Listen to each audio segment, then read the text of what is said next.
warahmatullahi wabarakatuh. Selamat sore menjelang maghrib, sahabat Indra. Hari ini hari Jumat, setelah saya ditelepon Pak Yosep tadi berziarah, kemudian saya juga kedatangan saudara rekan sejawat saya, Pak Rohman Hidayat, kuasa hukum dari Bapak Yosep. Selamat sore Pak Rohman. Sore Pak Kades, apa kabar? Terima kasih sudah ketemu kembali nih. Bajunya keren. Oh iya, lupa, ini saya di endorse oleh Pak Rahman dengan bahasa keadilan sukar. Keadilan jadi barang sukar. Ketika hukum hanya tegak pada yang bayar. Ya. Ini Najwa Shihab. Dan ini yang saya telepon langsung Pak Rahman untuk meminta kaos ini. Kaos ini kemudian menjadi bahan perbulian. Padahal ini adalah kata-kata dari seorang Najwa Shihab. Pak Rohman, terima kasih sudah datang ke kantor saya. Saya hanya ingin menanyakan beberapa pertanyaan saja, tidak banyak, sekitar kaos. Ya. Kenapa Pak Rohman begitu tertarik dengan bahasa Najwa Shihab ini? Buat saya Najwa orang yang pintar ya, cerdas, jurnalis yang cerdas, mampu menyampaikan banyak hal tanpa kemudian orang pun kemudian tidak bisa berdebat dengan beliau. Ya, siapa yang bisa mendebat pertanyaan selevel menteri, bahkan pada saat itu tidak bisa berbicara banyak ketika Najwa yang bertanya. Makanya saya ambil ini jadi quote, bahkan jadi ya di website saya sengaja saya buat. Bisa Pak Kades nanti cek di website. Kebetulan karena saya ketua Himpunan Advokat Muda Jawa Barat, jadi ini khusus untuk kami. Jadi kemarin teman-teman ada yang lupa ngelihat belakangnya. Memang enggak. Ini Himpunan Advokat Muda Indonesia Jawa Barat. Ya, jadi kan? Ini kaos khusus. Dari kami khusus. Ya. Jadi ini slogan untuk diberikan kepada anggota advokat HAMI Jawa Barat, dan Pak Kades ini salah satunya adalah anggota dari HAMI Jawa Barat. Dan kita buat ini 20 September 2020, Pak Kades. Bukan dibuat kemarin. Saya juga udah tahu. Jadi bisa Pak Rohman waktu itu janji mau ngasih. Betul, tapi lupa terus. Gitu. Dan ini bisa dilihat di postingan saya di Instagram 20 September kalau nggak salah 2020. Nah, kenapa saya tertarik ya? Dan ini saya muat di Facebook. Ini berkenaan dengan perkara yang ramai di Karawang. Karena ada anak-anak kami juga terlibat di sana. Ya, ketika seorang istri memarahi suami, kemudian suaminya melaporkan dan akhirnya diproses hukum. Patut diduga di proses itu ada permainan dari suaminya dengan siapapun itu oknum aparat penegak hukumnya. Sehingga prosesnya begitu cepat dan sempat dituntut bersalah. Ya, buat saya itu mengusik rasa keadilan. Jadi saya posting itu pada saat saya juga sedang mendampingi perkara di Subang. Jadi besar kemungkinan fans saya yang di luar sana itu, ahli-ahli ramal atau siapapun itu, tertarik dengan baju yang saya pakai. Jadi akhirnya diramal juga berdasarkan baju ini. Jadi Pak Kades yang ngasih duit 20 minta duit 20 itu juga diramal Pak Rohman. Ya, mungkin hari ini juga ada ramalan dari konten kita hari ini. Nanti diramal lagi juga lah.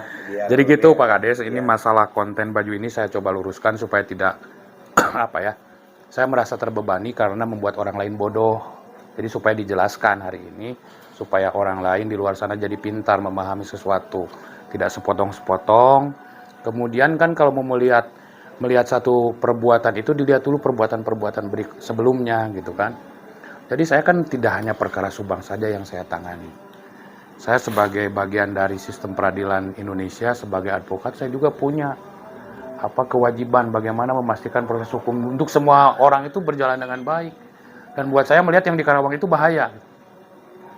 Kebayang nggak Pak Kades kalau istri Pak Kades pulang dalam keadaan mabuk ke rumah, istri Pak Kades marah, malahan Pak Kades yang lapor polisi.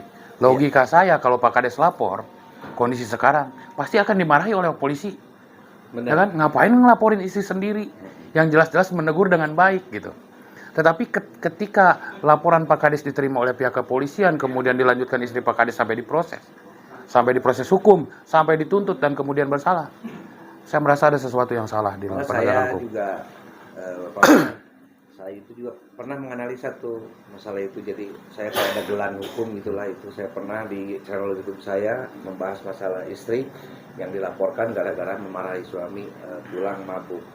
Saya bilang di statement saya itu ada beberapa hal, padahal kan di polisi itu ada menurut perkap ya, SOP mereka, perkapnya sesuai dengan SOP yang dilakukan penyidikan itu ada SOP-nya sesuai perkap, udah saya bahas itu. Nah itu terima kasih, dan ini mungkin inspirasi ketika kasus itu ada ya.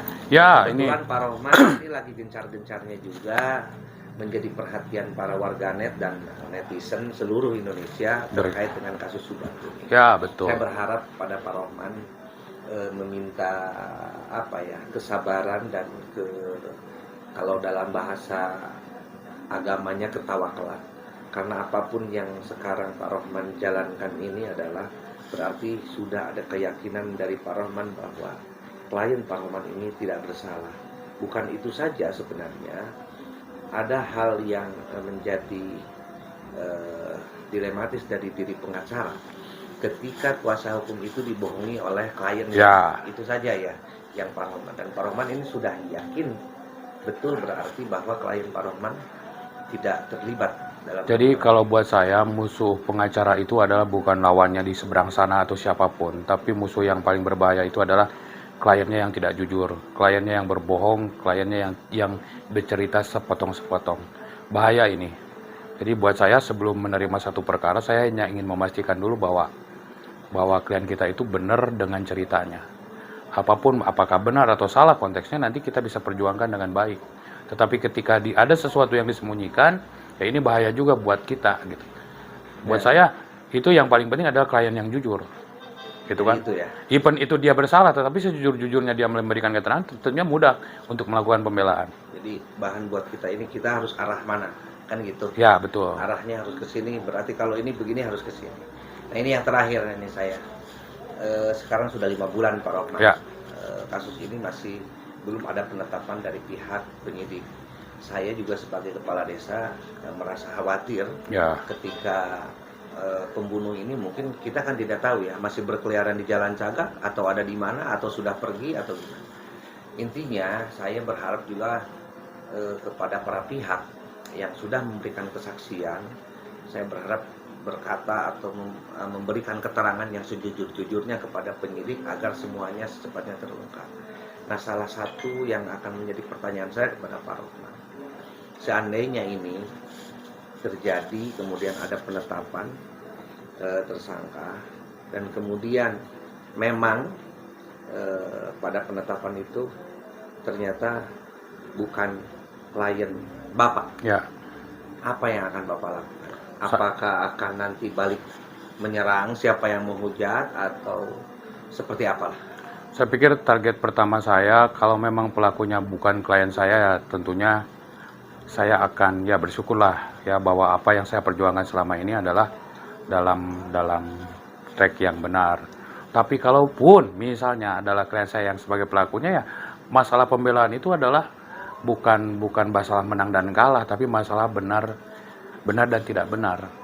Ya tetap apapun itu kita syukuri nantinya. Kalau memang ternyata klien kita benar, ya memang apa yang selama ini kita yakini benar. Gitu. Oh, ya. Tapi kalau ternyata hasil penyidikan pihak kepolisian berubah dan ternyata memang klien kita, ya secara profesi saya tetap bertanggung jawab.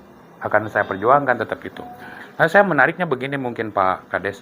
Beberapa waktu yang lalu kan Pak Kapolri sempat berpidato ya, dikutip di beberapa media yang menyatakan bahwa ada fenomena hari ini bahwa perkara itu no viral no justice. Kalau tidak viral itu tidak mendapat keadilan. Artinya perkara yang tidak viral harus mendapat keadilan juga, ya kan? Jangan sampai dulu menunggu viral baru mendapat keadilan. Nah, bayangkan dengan perkara yang sekarang saya tangani yang sudah begitu viral, apakah tidak akan mendapatkan keadilan? Ya kan? Ya. Pak Kapolri bilang kemarin no viral no justice. Ini fenomena yang buruk dalam penegakan hukum. Harusnya jangan sampai viral dong, keadilan tetap harus diterima oleh banyak orang. Iya. Nah pertanyaannya, ketika sesuatu sudah viral seperti ini, bagaimana nih keadilan yang mau kita dapatkan, terutama untuk Ibu Amel, Ibu Tuti, ya kan? Amel dan Tuti, kemudian suaminya Pak Yosep, anaknya Yoris, itu 4 orang ini kan Iya. satu keluarga ini butuh keadilan. Saya berharap, ya paling tidak, harapan Pak Kapolri yang supaya jangan sampai viral dulu kemudian mendapatkan keadilan. Betul. Nah seperti itu, artinya perkara harus ditangani. Nah kebayang ini hari ini, perkara yang sudah viral begini, saya dicemooh dari berbagai pihak ya, Kayak seolah-olah menyembunyikan pelaku, menutup-nutupi pelaku, mengarahkan pelaku. Saya hanya menyatakan bahwa ya faktanya seperti itu. Kan fakta sebelum kejadian dan fakta sesudah kejadian itu beda tentunya kan. Iya. Dan saya hanya bercerita, hanya memahami fakta sesudah kejadian. Kalau ada fakta sebelum kejadiannya kita tidak tahu. Iya, betul. Balik lagi kepada tadi yang prinsip yang awal bahwa kejujuran klien kita itu nomor satu. Nomor satu ya. Gitu. Jadi sebenarnya saya juga merasa khawatir ketika netizen, warganet begitu banyak menyerang Pak Rohman. Saya takutnya Pak Rohman nggak kuat. Saya aja sekarang sudah diserang udah agak nggak kuat, goyang-goyang gitu. Tapi sekali lagi Pak Rohman pernah ngomong, lu bro belum tentu kuat di posisi gua kan gitu. Ya.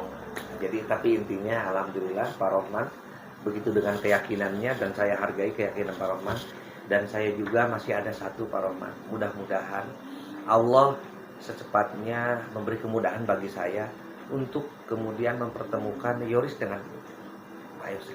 Ya harus itu. Saya juga meyakini, ya harapan saya besar lah ya. Ya. Ketika Yoris bertemu dengan Pak Yosef, kemudian apalagi sampai Yoris didampingi oleh saya, mungkin ceritanya lain. Ya. Ya tidak ada lagi konflik yang bisa digoreng oleh para peramal di luar sana, Ya. ya kan? Tidak ada konflik yang kemudian bisa ditafsirkan begitu rupa. Ya. Saya berharap ya dengan kondisi seperti ini, Pak Yosef bertemu dengan Yoris, semua clear. Ya, harapan saya seperti itu, Pak Kades. Dan saya berharap ya mudah-mudahan sebelum tahun ini lewat, keadilan itu harus ditegakkan. Ya, Amin, mudah-mudahan. harus ditegakkan. Ya, No viral, no justice. Iya. Ya kan? Oke. Apalagi sudah spiral ini, bagaimana? Viral banget ya. Ya kan? Kita harus mendapatkan keadilan secepatnya gitu kan. Ya, Ya. begitu Pak Rohman. Terima Siap. kasih, dan saya minta doanya dan dukungan dari Pak Rohman. Semoga saya bisa mempertemukan secepatnya Yosef Siap. dengan Pak Yosef. Nah, begitulah sahabat Indra, bincang-bincang sebentar antara saya dengan Pak Rohman yang jauh-jauh dari Bandung, kemudian singgah ke sini untuk menemui saya karena sudah lama tidak bertemu.